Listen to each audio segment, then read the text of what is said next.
In this video, we're going to talk about comparing and ordering fractions. In other words, given a bunch of fractions, how do you tell which one is the smallest, which one is the largest, and how to order them from least to greatest or greatest to least?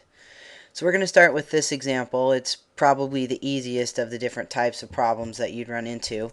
And notice in this example, all the denominators are the same. So really we're talking about the same size slice. And I have some pictures of pizza or a circle up here just to get a picture and make sure we all understand. 3/8 would be a pizza cut into 8 pieces, and we would color 3 of them. So 3/8 would be this much. I would get a little sloppy. Okay. 2/8 would be 2 of these triangles or slices. 4/8, 1, 2, 3, 4, so that's going to be all this. And 7/8 is almost the whole thing, except for one piece we don't get, because there's 8 pieces in the whole thing, so 7/8 would be all this. So you can tell pretty easily that 2/8 is the smallest amount, then 3/8, then 4/8, and then 7/8. You can just tell because the bottom number is the same. So basically you're comparing the same size slice. So if I wanted to put these in order from least to greatest, we'd have 2/8, 3/8, 4/8, and 7/8. So that's the easiest type. When the denominator is all the same, you just put them in order from least to greatest or whatever you need by the numerator. Alright, let's look at another example. In this example, all of the numerators are the same and all the denominators are different. So since the denominators are different, the sizes of the slices are different. So if I say 2/10, that's going to mean 2 pieces, but the pieces are only 1/10 of the entire thing. So compared to the other 3 examples we have, the tenths are the smallest slices. 2/3 means the whole thing is only cut into 3 pieces. So if I take 2 pieces out of these 3 pieces, these 2 pieces are much bigger. Get that much. 2/8 would be 2 of these pieces.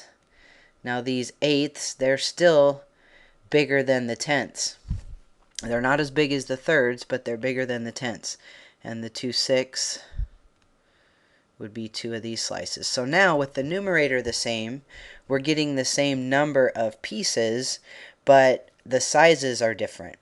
So the smallest amount of pizza, this is where it gets a little interesting, where you kind of have to understand what you're looking at. The smallest number of all these numbers is the number with the largest denominator, because the largest denominator means the smallest slice. So then the next biggest fraction is going to be the next smallest slice, which would be this guy right here, 8. If I cut my pizza into 8 pieces, then those are the next smallest slices after the tenths. And then the next one would be the 6, and the biggest would be the 2/3. Okay, so when you have a numerator that's all the same, you're getting the same number of pieces, and the denominator is going to determine how big your slice is. And it's kind of backwards of what you might think. So this 10 is bigger, but it makes the smallest amount because you're cutting it into the most pieces.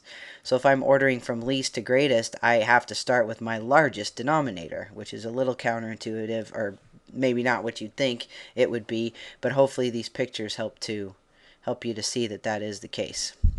Okay, so those are the first two examples where you have all the numerators the same or all the denominators the same.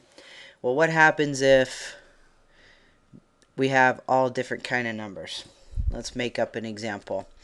Let's say we've got 2/3. We're going to make different numerators and different denominators. 1/2, 5/6, and we'll just go, let's just do these 3. 2/3, 1/2, and 5/6. So in order to compare these, what we want to do is make it like the first example. We want to make all the denominators the same. If all the denominators are the same, that's really the easiest kind of problem to do. So what we need to do is multiply each fraction so that they have the same denominator. So what we want to find is the least common multiple, or the least common denominator, between 3, 2, and 6. What's the smallest number that 3, 2, and 6 all go into?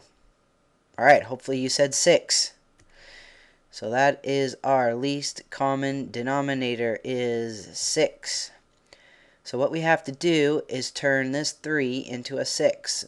In order to do that, I need to multiply by 2. Whatever I multiply the denominator by, I have to multiply the numerator. So now my 2/3 is rewritten as 4, 6. 2 times 2 is 4, 3 times 2 is 6. Now I didn't change the value.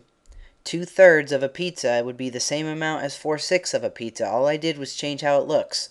You might have different names for different people in your life. You might call them, Jack, or you might call him Mr. Jones. That's the same person. It's just a different name for the same thing. It's the same kind of deal here. 2/3, 4/6. It's a different name, but it means the same thing. It's worth the same amount. All right, let's go to the half. We need to change this 2 into a 6. So what do we have to multiply 2 by to get 6?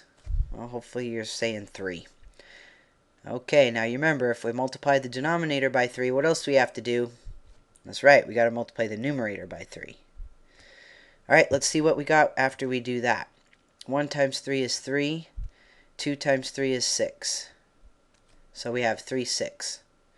Now our last fraction is already a 6, so we don't have to do anything. It's just 5/6. Okay, so let's put these in order from least to greatest. Let's number our smallest one number 1. Well, once all the denominators are the same, you remember how to tell which one's the smallest? That's right, if the numerator is the smallest. These are all the same size of slice. 1/6 of a pizza. We're cutting the pizza into 6 slices. So 3 pieces out of 6, that'd be your number 1, or your smallest amount. Then 4/6, that'd be your second biggest amount. And 5/6, that'd be your third biggest amount. So if you want to put these in order from least to greatest, remember 3/6, that was our 1/2. So 1/2 would be the smallest. So let's do it over here. Then let's see, 4/6 was the next biggest number, which was our 2/3. And then 5/6, which we didn't change, would be our largest amount. So if I was asked to write the fractions 2/3, 1/2, and 5/6 in order from least to greatest, this is what I would get. This is how I would do it. So the key here is to get a least common denominator.